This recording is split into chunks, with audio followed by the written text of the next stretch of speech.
ازيكم؟ معاكم الشيف بطوطة.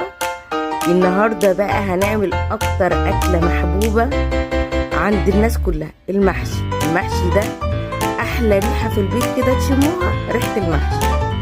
هنعمله بقى بطريقة الشيف بطوطة، يعني احلى محشي هتاكلوه. بصوا المحشي بيلمع وجميل ازاي، خطير. وقرن الفلفل كده، بصوا حاجة تجنن. الرز مفلفل جواه وجميل، هيعجبكم جدا. اول حاجه عشان نحضر الخلطه، عندنا بصل مفروم ناعم، بننزل بقى عليه فلفل اسود، بهارات محشي، رشه حبهان، رشه قرنفل، بهارات 7 بهارات، بهارات لحمه. بصوا بابريكا، معلقه بابريكا، جوز الطيب، كبابه صيني، ملح،